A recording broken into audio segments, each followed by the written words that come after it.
En ce moment dans le make-up, il y a une tendance, ce sont les sourcils faits au savon avec un effet plaqué et un petit peu ébouriffé. Aujourd'hui, je vais vous montrer comment réaliser cette technique mais de manière beaucoup plus naturelle et vous n'allez pas avoir cet effet plaqué sur le visage parce que personnellement, j'ai déjà tenté de le faire avec un savon et il faut les plaquer pour que ça tienne bien et je ne supporte pas parce que ça me tiraille le visage, j'ai l'impression d'être, je sais pas, liftée. Bref, je vous montre ma technique tout de suite, c'est parti!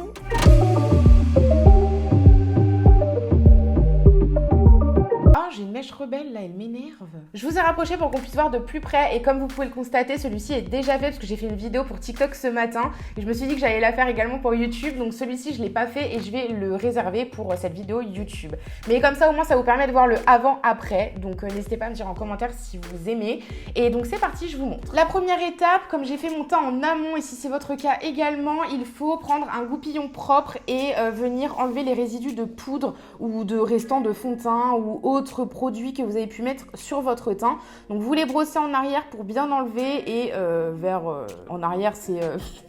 Vous comprenez quand je dis en arrière ça veut dire dans le sens inverse du sourcil. Et ensuite vous les rebrossez dans le bon sens. La deuxième étape ça va être celle où justement on va devoir fixer les sourcils et qui puissent donc avoir cet effet ébouriffé et qui puissent tenir toute la journée. Si vous avez envie de les réaliser avec un savon, je vous invite à aller regarder la vidéo de Romane qui a fait une vidéo vraiment complète dessus. Personnellement, moi je ne sais pas le faire, je n'ai pas réussi à apprivoiser le savon, on va dire, malgré que j'ai regardé sa vidéo et qu'elle explique vraiment très bien. Je vous la glisse en barre d'infos et n'hésitez pas aussi à la suivre parce que franchement, son contenu il est vraiment top.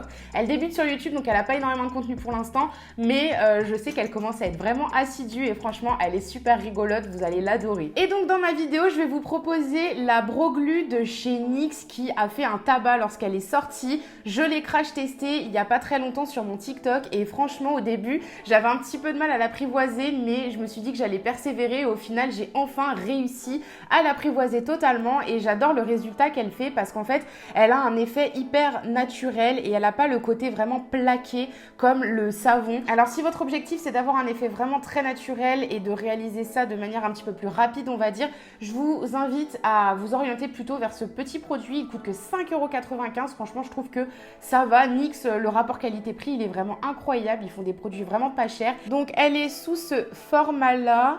Le goupillon, il est tout petit. Regardez, il y a un petit résidu de colle, c'est trop drôle. Par simple hasard, j'ai découvert un produit qui me permettait de diluer, on va dire, entre guillemets, la glu de chez NYX et qui me permettait donc de la travailler beaucoup plus facilement. Petite anecdote, j'ai essayé d'apprivoiser la Brow Glue de chez NYX et en fait, à chaque fois que je me ratais, je mettais de l'eau micellaire pour pouvoir démaquiller la glu pour pouvoir recommencer. Et en fait, j'ai remarqué qu'en mettant de l'eau micellaire, puis bien évidemment en enlevant le surplus d'eau micellaire, la Brow Glue, peut-être le fait de se diluer avec de l'eau micellaire, se travaillait beaucoup plus facilement et le rendu était beaucoup plus naturel, donc comme ce côté-là. Donc ce que je vous conseille, c'est de mettre de l'eau micellaire sur un coton-tige, d'en mettre sur votre sourcil, de bien nettoyer votre sourcil avec et avec un coton propre, vous allez enlever le surplus d'eau micellaire. Avec le petit ustensile, je vais simplement brosser mes poils dans le sens inverse et vraiment n'oubliez aucun poil.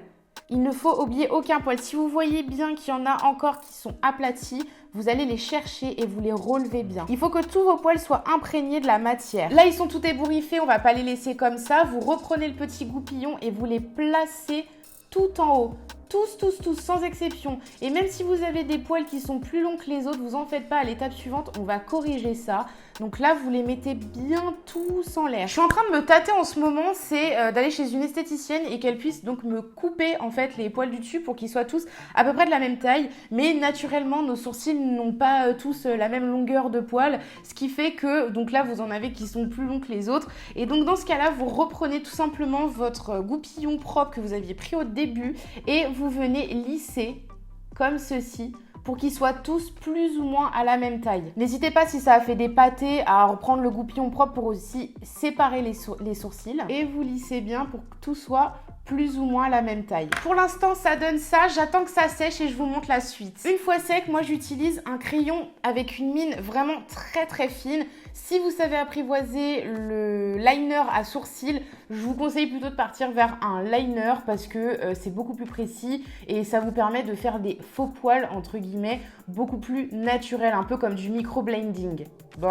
Je sais pas si je l'ai bien dit. Donc le mien il vient de chez Benefit, je l'aime beaucoup parce qu'il a une mine qui est vraiment hyper fine et en fait je viens tout simplement tracer la ligne supérieure, mais juste la ligne supérieure, pas celle qui est au-dessus. Une fois que la ligne est tracée, je viens tout simplement faire comme des faux poils et je les relève vers le haut comme ceci, sur les zones où il y a des trous, où il n'y a plus de poils, parce que je les épilais trop quand j'étais jeune. Et si vous avez d'autres trous, ben, vous les comblez de cette manière-là, vous faites des petits traits vraiment tout légers comme ça pour que ça fasse vraiment des faux poils. Mes trous sont comblés, je vais reprendre encore une fois le goupillon que j'ai utilisé depuis le début et je vais venir brosser un peu vers le dessus pour estomper un petit peu et que ça fasse vraiment un effet beaucoup plus naturel. En fait, la ligne, elle me sert tout simplement de repère pour pas aller plus bas et ensuite, je viens l'estomper avec un goupillon propre, donc celui que j'utilise depuis tout à l'heure, pour pouvoir l'estomper et qu'elle ait un effet vraiment beaucoup plus naturel, pas qu'on voit pas une ligne tracée comme ça fait pas du tout naturel. On en vient au petit défaut que j'ai remarqué sur la Broglu de chez NYX, qui n'est pas un défaut énormissime, hein. J'ai réussi à trouver une solution pour corriger ça. En fait, quand elle sèche, elle a des petits résidus blancs qui peuvent apparaître sur votre duvet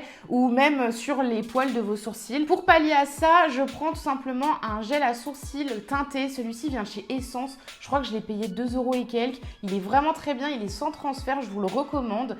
Et en fait, je viens tout simplement en prendre et je survole les sourcils. Ça va être vraiment uniquement pour teinter le reste de gel qui est devenu blanc. J'espère que le résultat vous plaît. Si vous avez des questions, n'hésitez pas à me rejoindre sur Instagram et venir m'en parler en DM ou même sur TikTok. Vous cliquez sur la petite rubrique posez-moi une question, vous me posez toutes vos questions et je vous réponds donc en vidéo. N'hésitez pas à vous abonner, me lâcher un petit pouce bleu pour m'aider dans le référencement YouTube. C'est gratuit et ça me fait plaisir.